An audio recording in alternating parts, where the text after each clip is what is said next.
Evaluasi para pelaku usaha terhadap daya beli masyarakat saat ini seperti apa, Pak? Ya, jadi tadi saya sudah jelaskan, jadi beberapa perusahaan tadi yang terdampak ya tentu selain akibat dari bahan impor yang meningkat juga beban utang ya. Kalau jualan meningkat dan mereka punya utang dalam bentuk dolar, tentu bebannya menjadi sangat tinggi. Nah, apa akibatnya kepada masyarakat secara umum? Ya? Ketika bahan baku itu eh, meningkat, ya, tentu kemudian biaya-biaya produksi di dalam negeri akan ikut meningkat.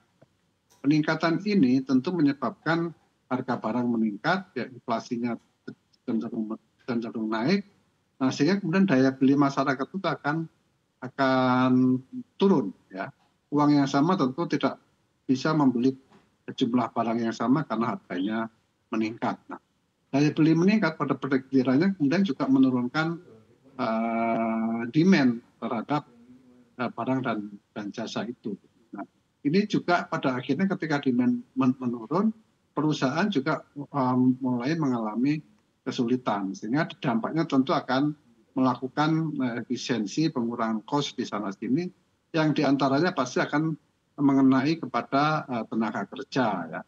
Nah, tenaga kerja adalah komponen biaya yang cukup signifikan, sehingga biasanya itu yang lebih dahulu dilakukan efisiensi. Nah, pada gilirannya maka timbullah pengangguran meningkat. Pengangguran meningkat, ya kembali kemudian daya beli masyarakat dan demand itu mengalami penurunan. Saya kira itu adalah lingkaran-lingkaran setan yang memang dialami ya dalam ekonomi yang manapun ya, bukan hanya kasus Indonesia, di negara lain pun juga akan mengalami hal semacam itu. Melihat kondisi geopolitik seperti ini, di mana rupiah juga terdampak, apakah Bapak lihat daya beli masyarakat ini akan semakin tergerus ke depannya hingga akhir tahun? Ya, kelihatannya seperti itu ya, jika tidak ada upaya-upaya secara khusus untuk bisa meningkatkan daya beli masyarakat, ya misalnya dengan kebijakan APBN yang lebih tepat sasaran khususnya di pembelanjaan ya, eh, apa, eh, subsidi dan kemudian bantuan-bantuan langsung itu bisa diarahkan secara tepat sasaran sehingga kemudian daya beli di masyarakat tetap bisa dipertahankan ya. Dengan cara itu kita harapkan ada permintaan dan permintaan ini bisa mendorong produksi.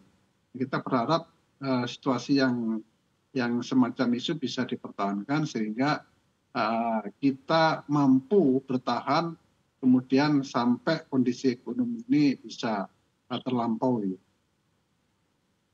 Baik, apabila ternyata pemangkasan suku bunga oleh Bank Indonesia mungkin ini baru bisa terjadi di awal 2025, Anda lihat seperti apa ini mempengaruhi daya beli masyarakat? Daya beli masyarakat tentu tidak bisa diharapkan akan naik ya. Tapi saya katakan kalau suku bunga tinggi,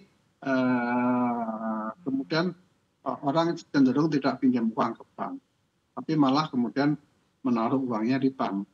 Ketika uang itu kurang beredar, itu artinya daya beli di masyarakat akan turun. Karena apa? Karena kegiatan ekonomi tidak terjadi, tidak ada orang investasi, ya, karena suku bunga mahal. Nah, investasi tidak terjadi, padahal kita tahu investasi adalah komponen utama dari ekonomi. Gitu.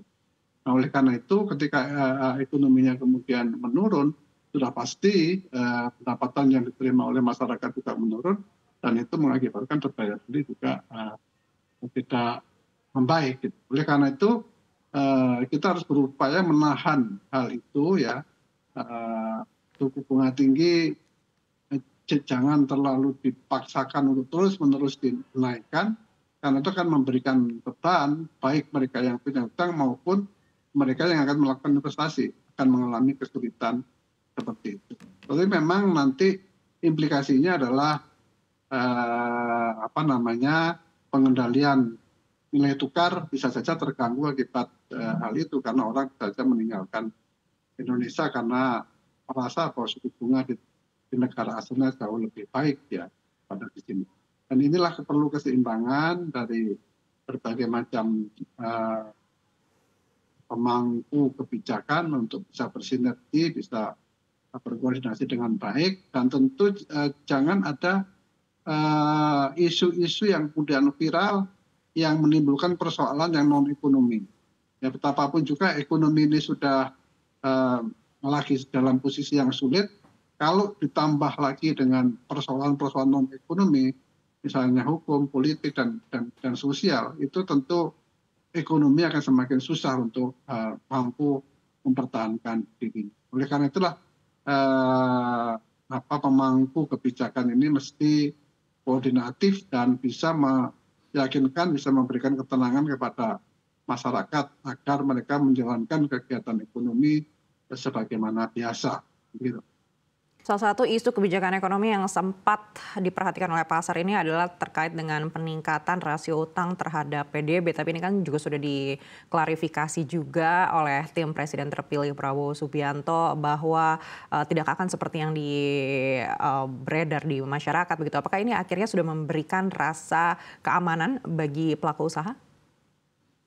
Ya, kita harapkan isu-isu semacam itu segera direspon dan kemudian ditunjukkan dengan angka-angka yang valid gitu ya. Kalau rasio utang itu tinggi dan orang kemudian yang tidak mengerti menjadi panik ya, ketika dia panik yang menimbulkan rush di sana sini, itu yang berbahaya. Oleh karena itu memang pemerintah segera turun tangan memberikan rasa aman, menjelaskan dengan logis sehingga kemudian masyarakat itu bisa ditenangkan, tidak panik, dan panik biasanya selalu menimbulkan persoalan yang non ekonomi.